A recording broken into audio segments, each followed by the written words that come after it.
going? It is Kyle Henderson of Bama Football on YouTube. Can I get a Roll Tide inside the comment box? I appreciate you guys being here. Today is Tuesday. It is February 25th. Next week, we have spring football. We have made it a little bit closer to spring football. Today on the show, the meat of the show, we'll be talking about the offensive line. I'm going to talk about the returning starters. I'm going to pose some questions to you. We're also going to talk a little bit about the tight ends, and I think we'll be able to fill out kind of the positional previews getting to next week. So I think tomorrow, defensive line and the bandit position. On Thursday, we'll be talking linebackers in that wolf position, and then on Friday, the secondary and special teams, which should get us into next week when spring football starts here in Tuscaloosa, Alabama. I don't think there's a full schedule that is listed right now at this point in time, but when the University of Alabama, has a schedule of some sort that the media works off of, we'll roll with that. But we do know that practice is next Monday. So if you're out there and you're wondering, put it on your calendar. And away we go. I appreciate you guys being here. Let me give some good morning shout-outs. Rocketown, what's going on? Anita, I appreciate you being here. Rocketown, Max Tooney, Larry Large, Chris from New Jersey, up in the house. Antoine, always coming in. And I appreciate you guys to get things started on this beautiful Tuesday. Nicole, I see you checking in. Thank you so much. I don't know why I've been wearing the Blazers lately. I've just been feeling it. So sometimes I get in these Blazer modes, and this is kind of what I'm rocking with. So I appreciate you guys. Give me some grace inside the comment box. All right, look, let's talk about this offensive line.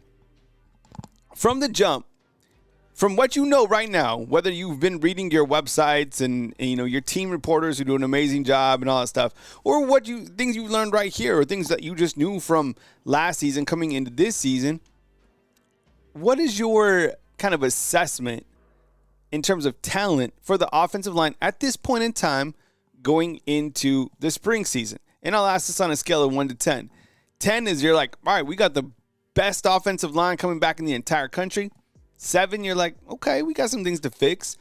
5, you're like, we got some guys, but we need to see them perform.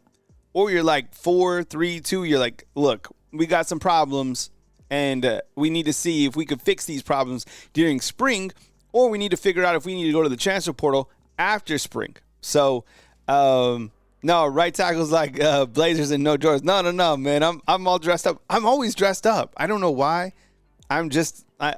I like to dress up. So look presentable. I'm always going places too. So, I'm an adult. I'm 41. Can't rock the sweats and stuff. I mean, there's a time and place for that, but man, I'm always dressed up. All right. So Chris from New Jersey saying 6, Daniel saying 6. You know what? This is good. This is good. This is good feedback. I'd probably be like a 6 right now. And I'm going to tell you why. And I'm going to lead off with the 3 returning starters on this particular video, talk about each of these guys and get some feedback from you guys as well.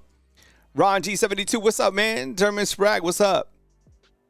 Hulk Salami, what's up, man? I appreciate that. Thank you so much. Chris from New Jersey, like fancy. Kyle got business.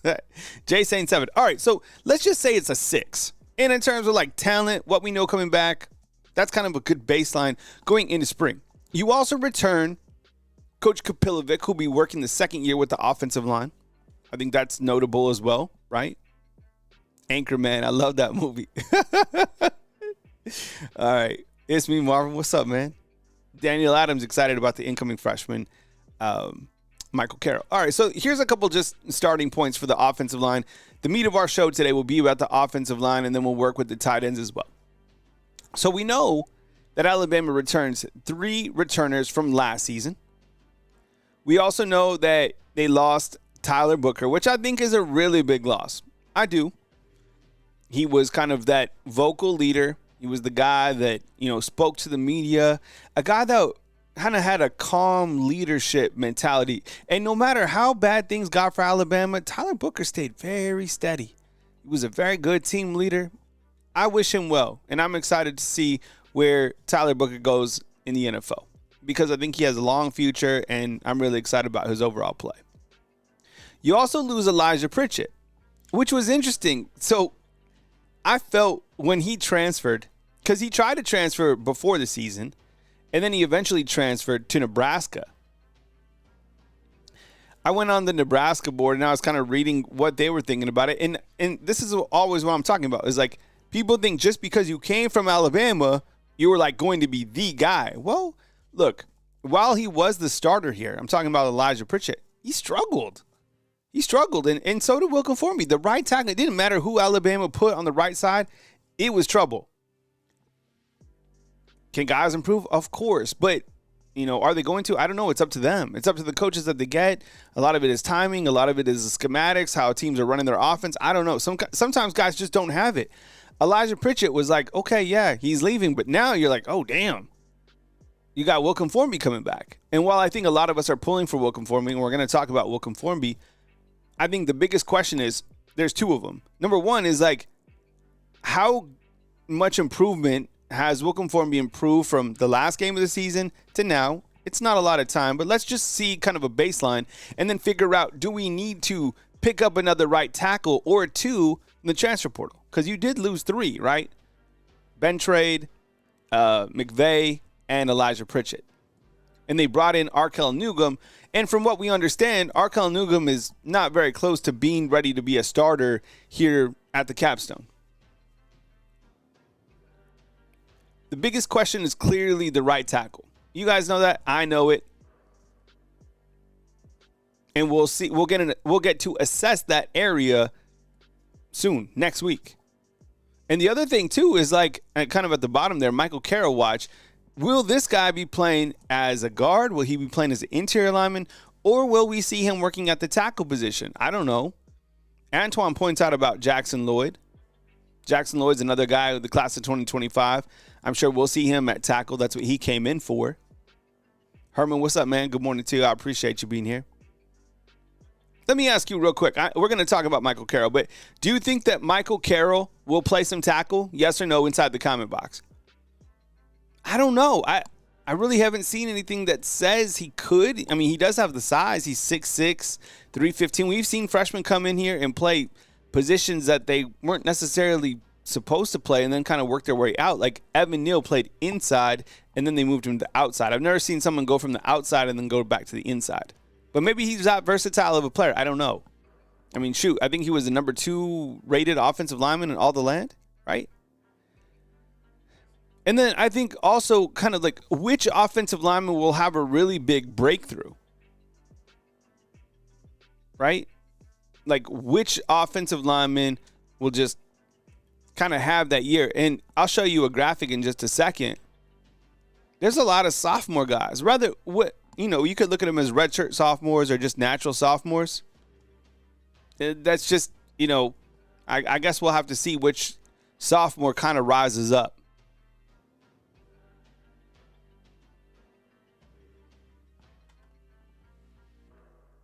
So I appreciate you guys. If you guys are just checking in, please take a minute to hit the thumbs up. Get active inside the comment box. So that's kind of our baseline when we're looking at the offensive line. These are kind of starting points, okay? Now, the first guy that I want to highlight in terms of the 3 returning starters is Parker Brailsford. On a scale of 1 to 10, your confidence, let's start there, your confidence in Parker Brailsford. Scale of 1 to 10. I think mine's got to be like a 8.5 or a 9. And we're all on receipts being worried about Parker Brailsford's size. We were freaked out. That freaked us out. Max is a 10. Yeah, they should all be high. He'll be a redshirt junior this coming year. Started in all 13 games for Alabama. In 2023, when he was at Washington, he was a part of that group that won the Joe Moore Award. That's the top offensive line in the country. He was part of that. He came over here and didn't miss a beat. Although, and kind of my memory serves me correctly, I don't think he played much in spring. I don't even know what was happening.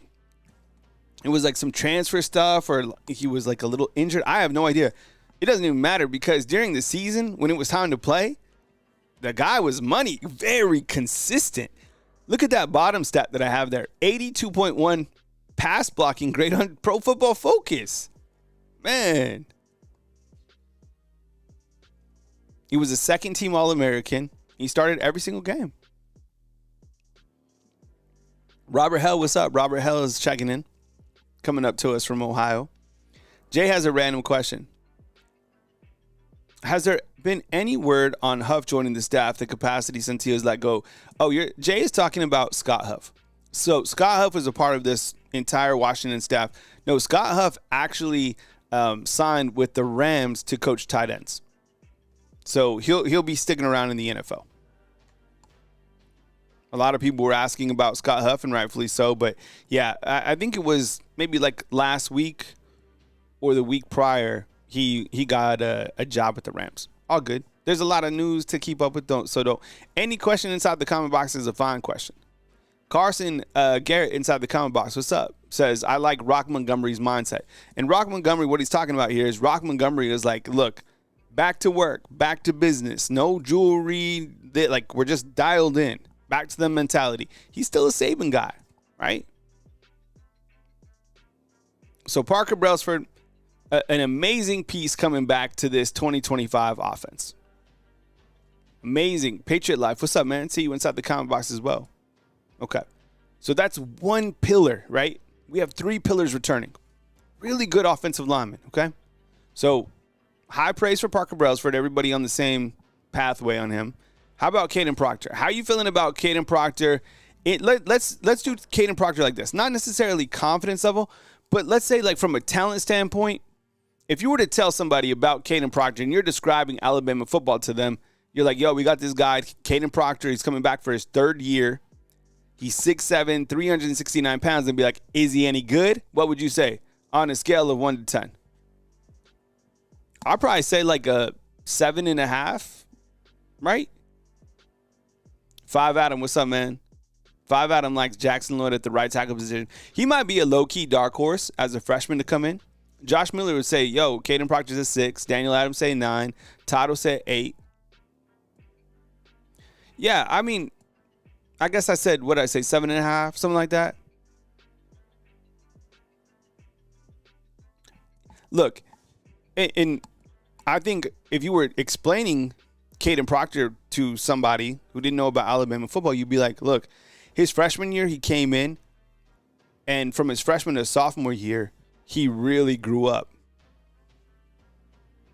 Josh Miller saying he's the worst left tackle we've had started in 3+ years. He improved. He had some pretty good games as a freshman, but I thought we did see improvement this last year. And I don't know if he's still playing at 369 pounds. This is what the roster. Alabama will update its roster at some point in time. I don't know if he slimmed down or what. I saw him in Wilcom Formby not too long ago at a Northridge High School event. I think they're best buddies. They're gigantic. So hoping for a really big year for Kadyn Proctor. Quincy, what's up, man? Good to see you up in the house.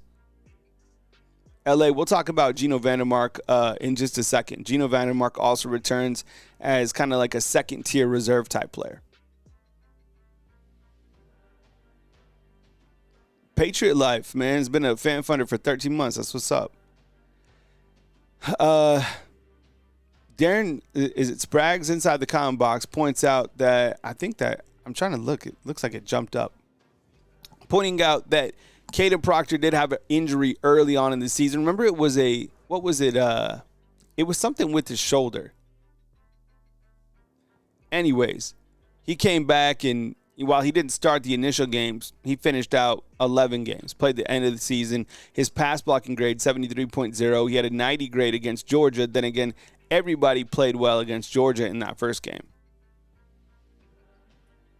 Or fourth game, whatever it was. That's when I thought that Alabama was going to be the best football team like ever. Remember that first half? Damn, I was like, this is the greatest offense in history.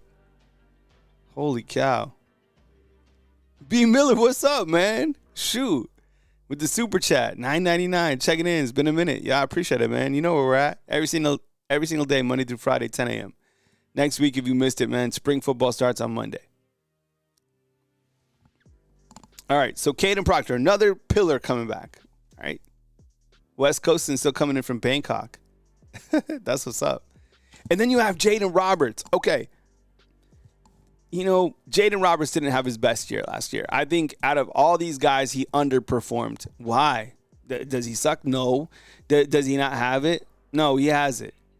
I think he was injured. He had surgery like 5 days before the first game of the season on his hand. He still has a bandage on his hand. I saw some fourth quarter photos. I'm sure you did too, from the University of Alabama. He still had a bandage on his hand. This guy is a warrior. This guy is known as the Hulk. I've spoken with him maybe I think twice. Really great dude. Damn, if this guy is healthy, if he's 100% healthy, then you have 3 quality pillars on your offensive line.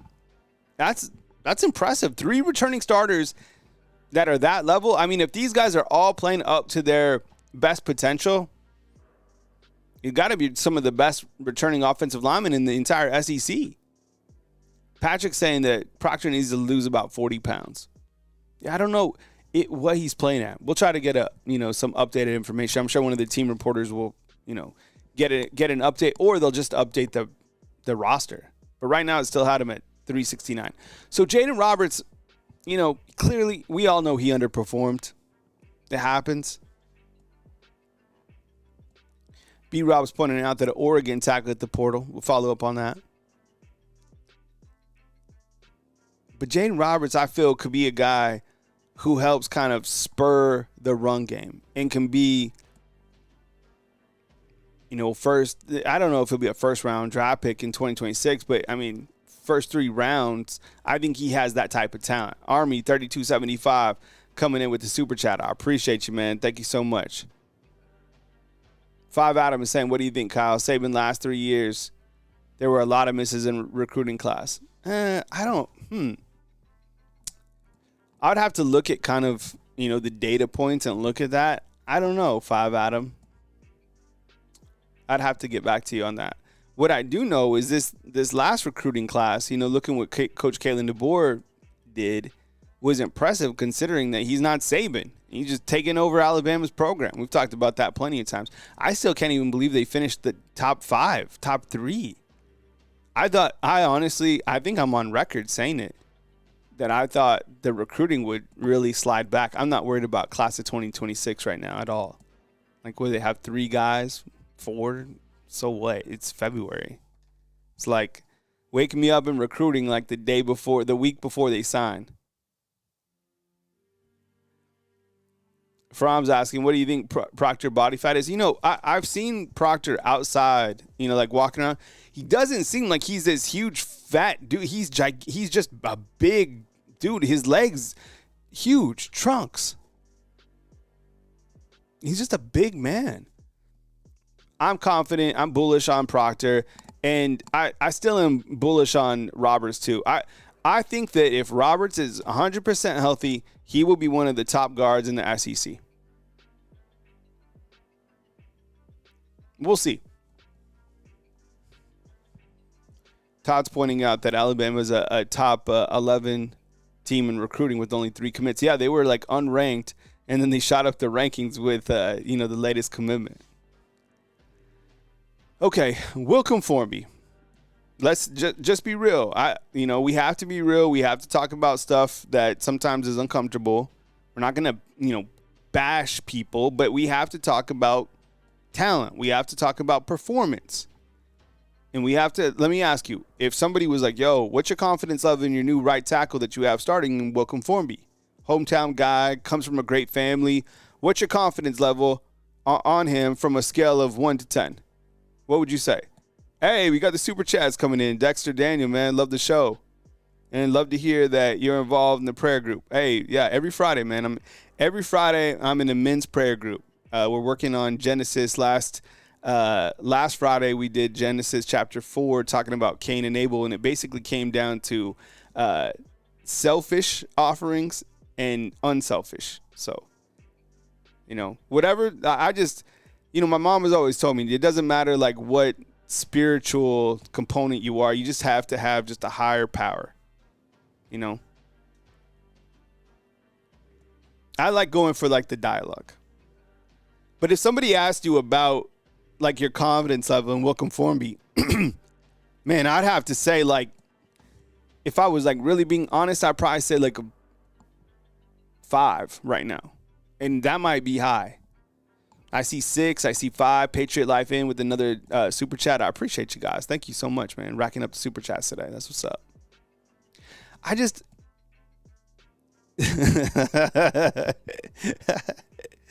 I see you, Max.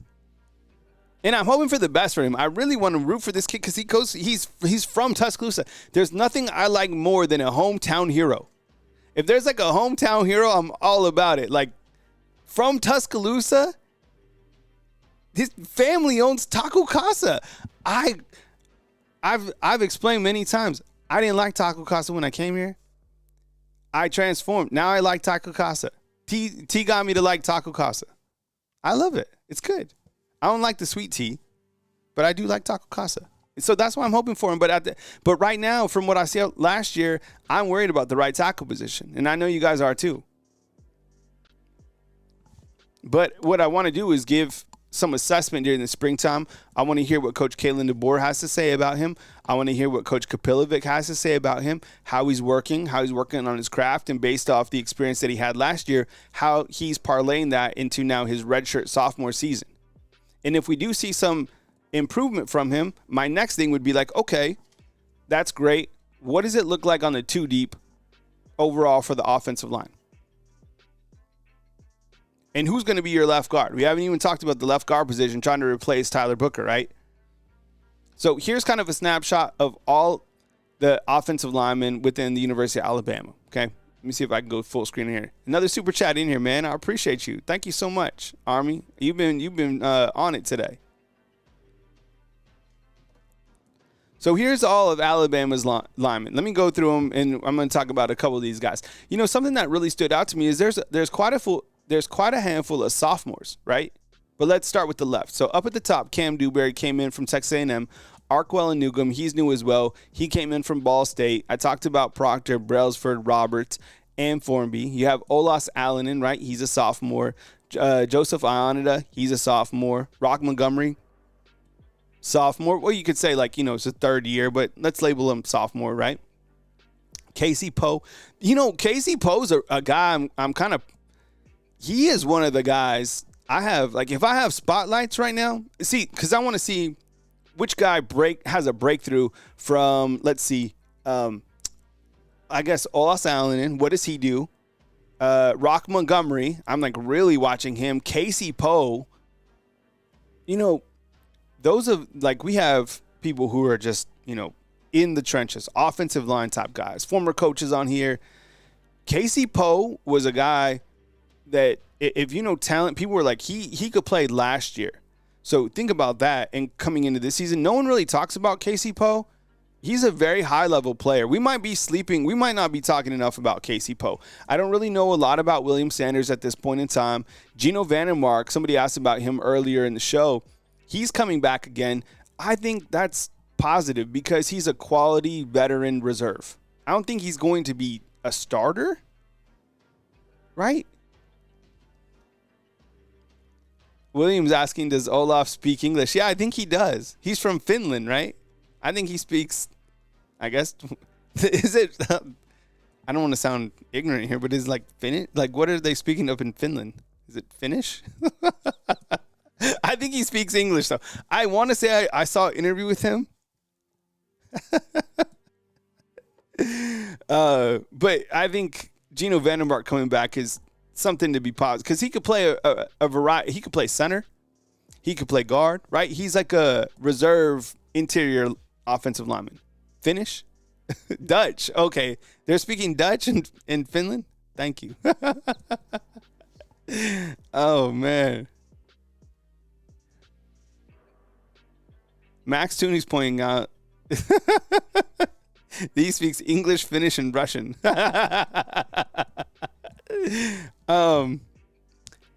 Okay, and then these are some new guys that Alabama brought on board, right?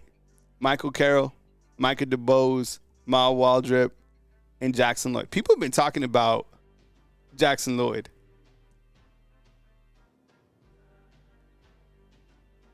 And then Michael Carroll. Okay, so let me ask you this. Let me go back to this. Yes or no, do you think that we see Michael Carroll playing some right tackle? Yes or no? Because he came in And he's clearly listed as an interior lineman. Guard, right? Do you think, but he has a size, 6'6", 315, probably has, those long arms. Do you think that we see Michael Carroll playing tackle? Yes or no, inside the comment box? You guys are hilarious inside the comment box. Never heard a finish.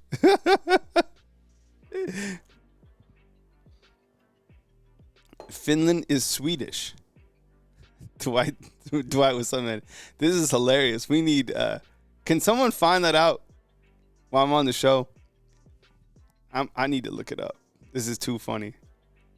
Let's see if I can do this. What is the official language of Finland? The two main languages of Finland are Finnish and Swedish. Okay. So yeah, so Finnish is what we're rolling with. Wade, what's up, man? Wade Burns inside the comment box. A lot has been made about the size of the line, but they have been very disappointing. I would like to see tackles a little lighter, more athletic to deal with the speed off the edge. A good point, and I think that is something that they worked on during the 2024 year, because I thought in 2023, remember when they were coming out and we were all talking about how big that offensive line was, and then Texas, they were so much more athletic on the outside edge. They had no answer for the Longhorns in that game. I think last year they did improve on that. That's why I'm saying Kadyn Proctor, I think he's more athletic, and he's probably not 369 pounds anymore.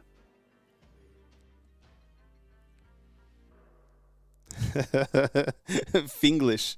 Bill O'Brien's up in the comment box. Jeff, what's up, man? Good morning to you.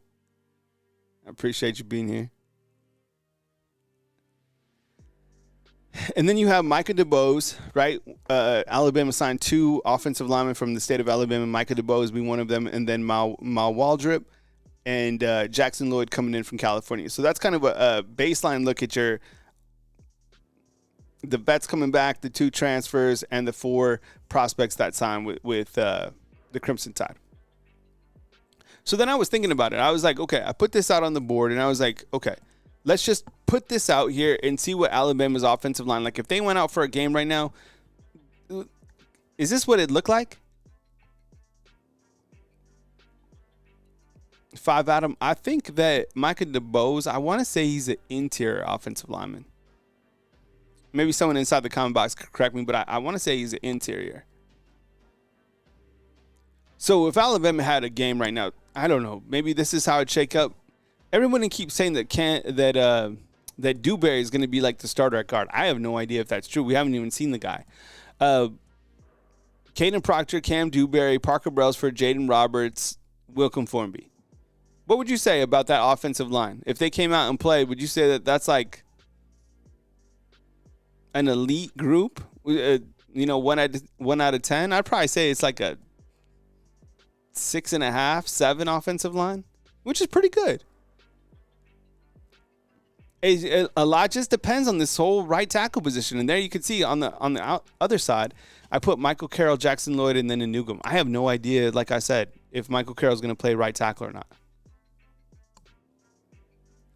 Then what I did from this graph is I went a little bit further, and I looked at the Pro Football Focus grades. So the pass blocking grade is up top, and the run blocking grade for each of these guys is at the bottom.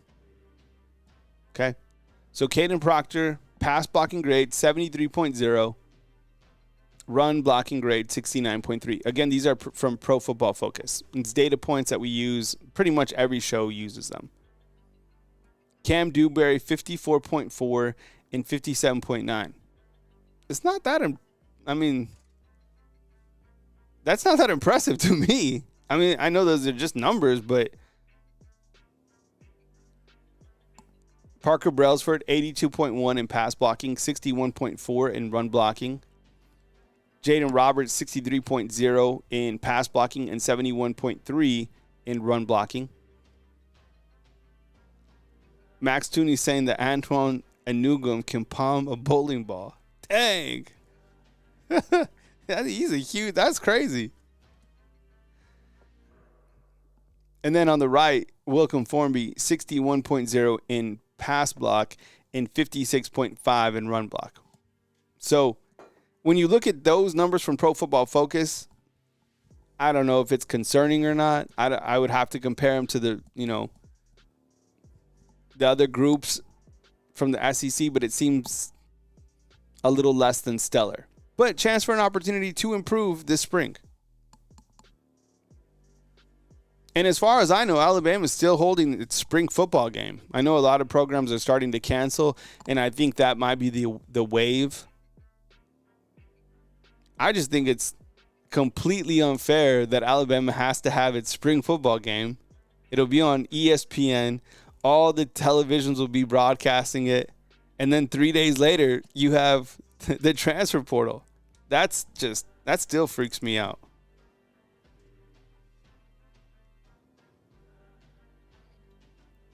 So if you're looking at this again, the top number is the pass blocking grade, and the bottom number is the run blocking grade.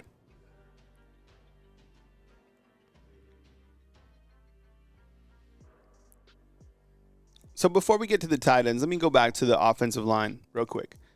Just post, what is your question mark other than right tackle about Alabama's offensive line? Or, what's your comment?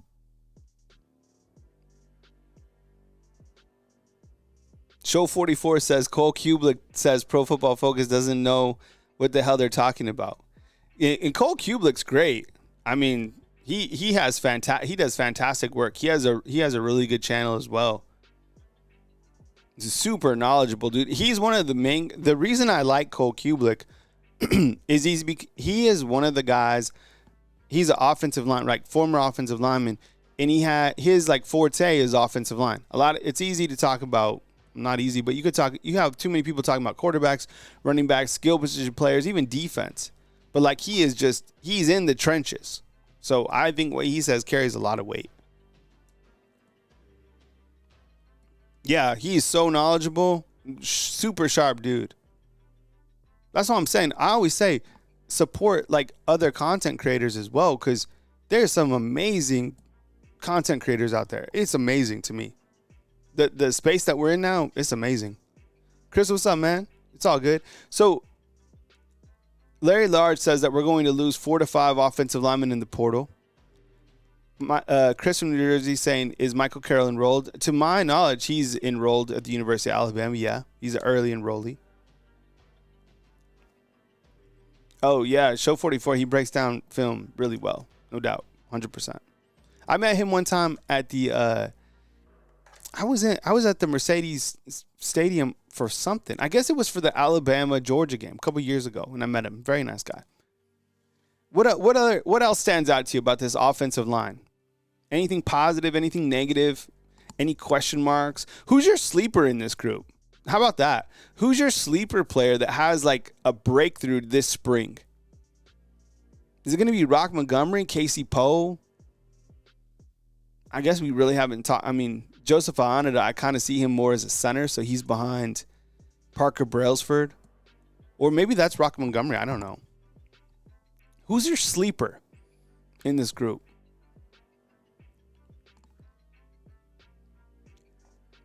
I think I'm going to go with...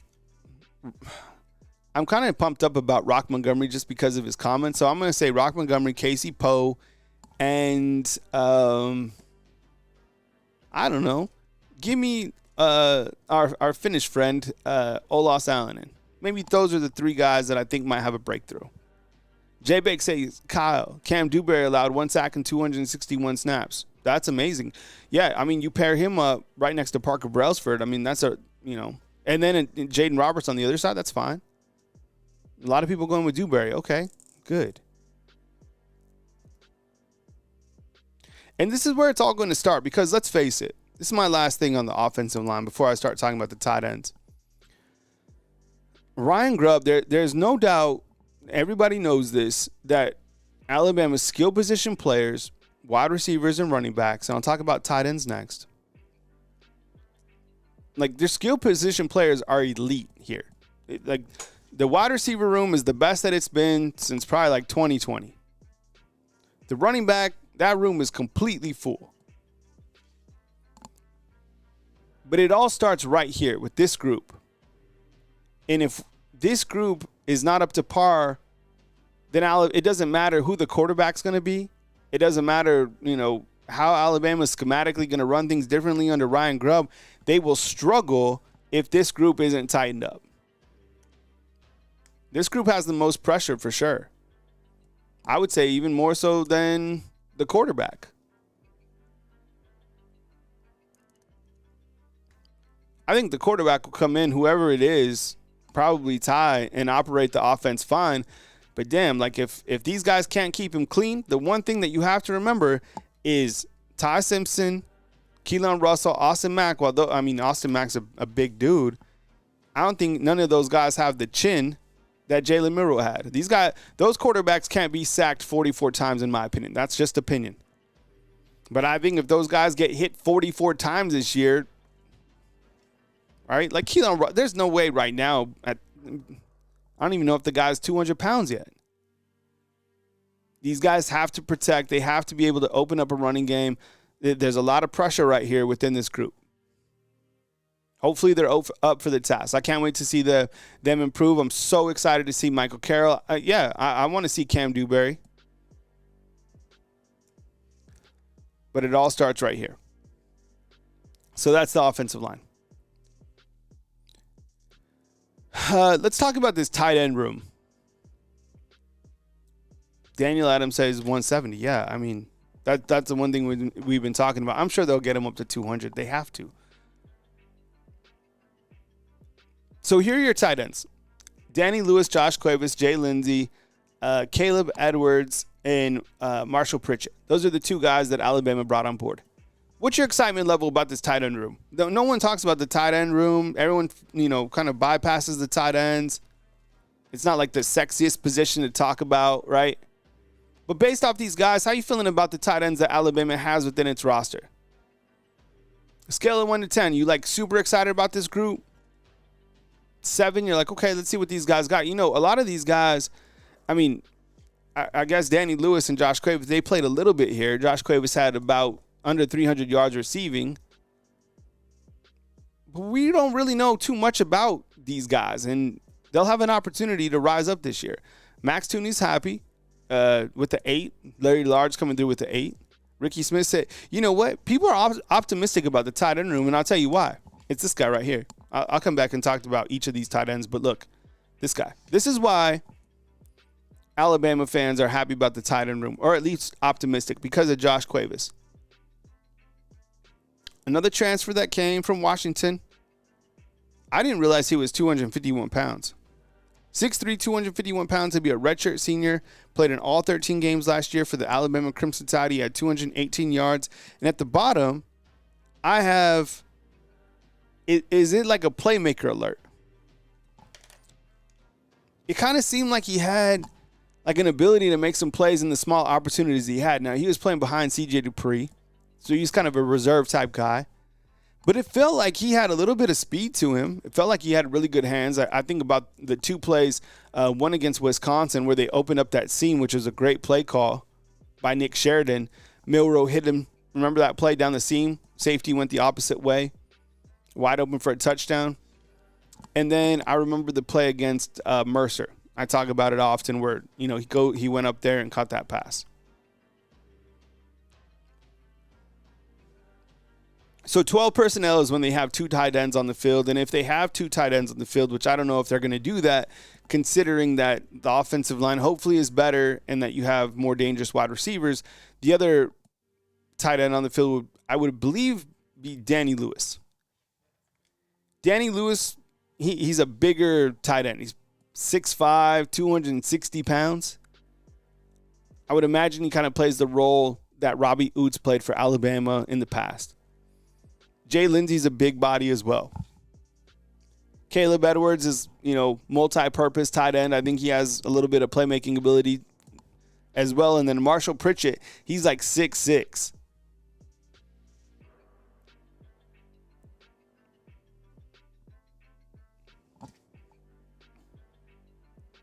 So that's the tight end room right here. I feel good about it. And I frequently ask this to people on the show that watch the show about the tight ends it seems like the tight end position, even since I've covered the team, there really hasn't been a tight end that's been absolutely dominant. And sometimes I feel you need a tight end that is dominant. Like, I guess the best tight end that I've covered here has been Irv Smith, I guess, because I think I came here 1 year after O.J. Howard. But other than that, like who? Irv Smith and then wait, Miller Forrestall? You got to have a guy that I think can cause mismatches, that is big, imposing, dangerous inside the red zone. I don't know if Alabama has that. Right? Irv Smith Jr. was probably the best one we had that I've covered. That's within like the last 9 seasons. CJ Dupree was pretty good. You know who had a really good year was Cam Latu. He had a good first year, and then his second year playing tight end, it kind of fizzled out. I think he caught like 8 touchdowns, but he wasn't like overly dynamic. Like, I think OJ was probably, is he the best tight end here like ever? West Coastin points out that Josh Cuevas went from Cal Poly, Washington, now at Bama. Jimmy, I agree, man. And there's been times where Alabama's went head-to-head with some other universities battling for some of these tight ends. For one reason or another, the tight end's chosen somewhere else. I just feel that if they were able to get a tight end that can be suitable, that play at a very high level, be dangerous, they just haven't had that guy. Maybe Caleb Edwards could be the guy. I don't know. Just something I'm tracking.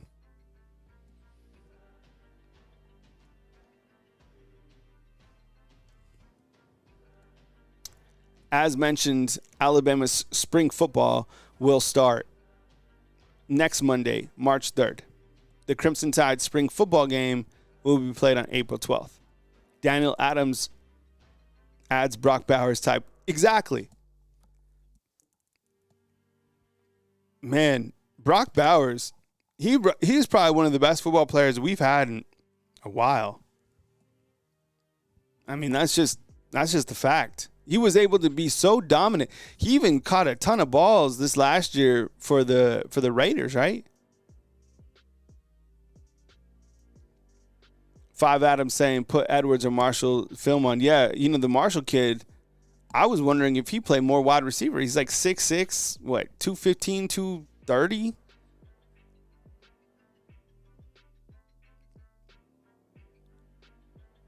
Yeah, so spring football, it's getting closer. You can feel it. You have any other questions about the tight end room? Yeah, Brock Bowers is a nightmare. Or about the offensive line in general. Or just spring football. Now would be a good time to throw out a spring football, something that you're watching. And we'll continue to hit on the spring football positional previews each day for the rest of this week. You also got a couple Alabama basketball games. Big, high-profile games. The SEC in basketball is just ridiculous. Rocketown saying that Bowers was a once-in-a-generational type guy. 100%. That guy was unbelievable. So solid. I mean, he won them single-handedly some games a couple times. He would just take over. That's kind of the tight end that I wish Alabama would have. Do they have that now? I'd probably say no, but I think that Josh Cuevas is very capable for a really big year. Really big year. And a big year to me is like over 30 catches, maybe close to 500 yards, maybe 5 to 7 touchdowns. I'll be down with that. I think they'll figure out a way, because if you look to how systematically they use the tight end in 2023, even in 2022 at Washington with Grubb as the OC, they utilize their tight end a lot. He was always out. They would use 4 wide receivers, and they would have a tight end still in that set. So they'd go with 3 wide receivers and 1 tight end. And I think that tight end is probably capable to Josh Cuevas. Yeah, oh yeah, Brock Bowers was an absolute monster. He was, if you had him on your fantasy football team, you'd be racking up like 30 points with him.